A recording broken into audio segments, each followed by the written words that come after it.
I'm scared to death to go home.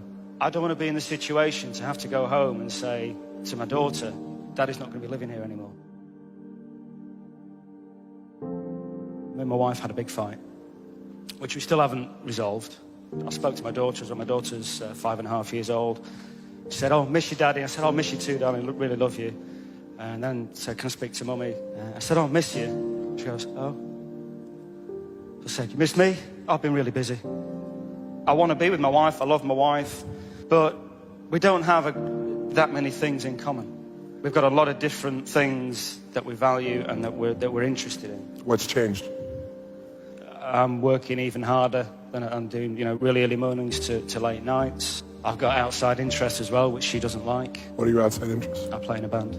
But you could be there because you could give up the band. Yeah. And she'd like you to do that. Yeah. What instrument do you play? Guitar. Tell me what it feels like when you play the guitar. Look at that. What did you just think? It's astonishing. Yeah, it's astonishing. That's a great word. It's like being a god. It's like being a god. Yeah. And when you go home with your wife, how significant do you feel? What do you think the chances of him giving up the band are? No way. No way. He'll give her up before he'll give up the band. We had a fight about that about a year ago. It was a case of you will do something about this or else. And we came to a compromise. And what was that compromise? That I would only play, 3 times a month, something like that. I see. She's saying, here's something that makes him feel like a god, and the maximum you can be godlike is 3 times a month. And here's what I want from you. By the way, I love you. But she wouldn't see it that way, I'm sure, because what she's saying is you're not here with your family, you're not here with me, you're not here with your kids, you're not here with whatever. She has a different perspective, fairly. But I want you to see his window on the world first. Do you love your wife? Yes. Why'd you pause?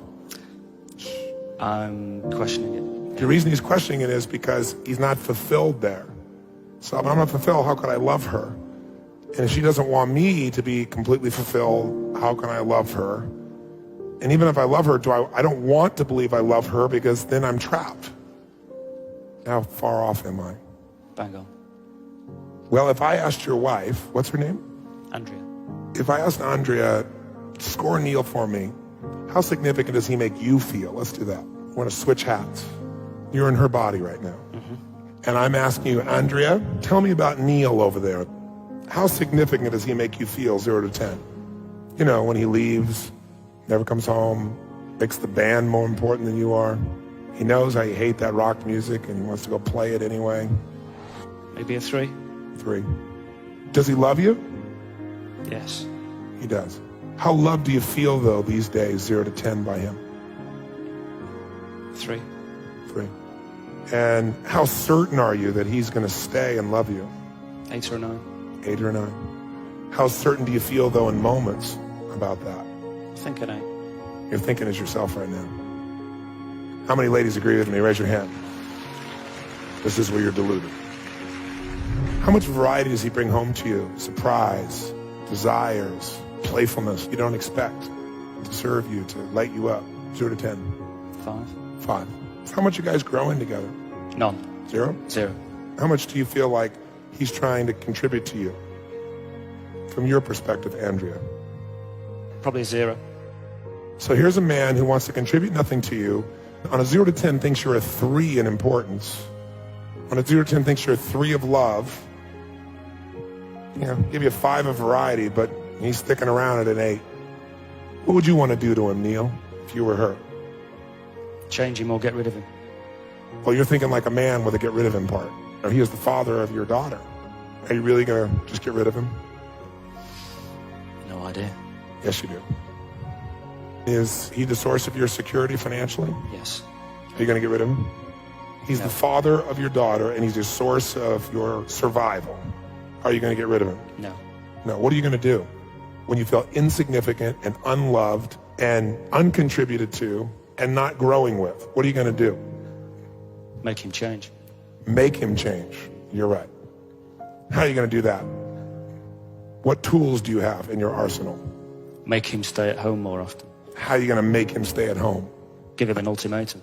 Give him an ultimatum. What's the ultimatum say? It says you spend more time at home and you don't go off playing with the band. Or Or I leave. and take your daughter. With, yeah. Or, no, she'll probably say, or you leave. And I'll keep your daughter. Yeah. What's her nature? Not when you're frustrated with her, when she's feels herself, not when she's stressed. What's her nature? She's very creative in her own way. You know, she's into art, she paints. She doesn't do it often enough because she always says she's not good enough, even though I say, you know, the stuff you do is fantastic, let's put it up on the wall. You should sell this to a gallery, you should exhibit. Oh, I'm not good enough, I'm not good enough. But that's the female form. Women do that with each other. Oh, yes, you are. No, I'm not. Yes, you are. Oh, no, you're better. No, I'm not better. You're better. That's one-downsmanship. She's begging for your attention. Yeah, which I give. I don't know, but she wants so much more. So do you like that nature, that artistic nature? Does that appeal to you? Yeah, I love it. I love it. In fact, isn't that part of your nature? If she follows it, but she represses it on herself. No, she's begging for you to be her man and show her the artist inside. She's begging for that. Goals in life. Her goals are to? No idea. I've no idea what her goals are. So you can't lead. You have no clue. You've been too focused on yourself, even though you're a good man. Until you've gone and given everything you have as a man to fill up those 6 needs with her at 10s, you can't walk away. Because you haven't done what's necessary, and you know it. That's why you're on the fence. Because if you'd really done everything, you wouldn't have left, because you're a smart man and you're a strong man. What does it take for her to feel loved? What is she really after in this life? You fill her up so much that she wants to give to you now, and she says, honey, go to the band, go do it twice a week. But you won't know until you give completely and totally. No holds barred. That woman needs to be lit up, and even if she wasn't the right woman for you, the next 90 days should be the greatest 90 days of her life, where never has a man given her more attention and focus and caring and love. And you tell her after those 90 days, this is what I need, honey. Can we make this work? And you'll know the truth at that point. What do you think? Fantastic plan. But first, fill her up like she's never been filled up, then decide. Give a hand.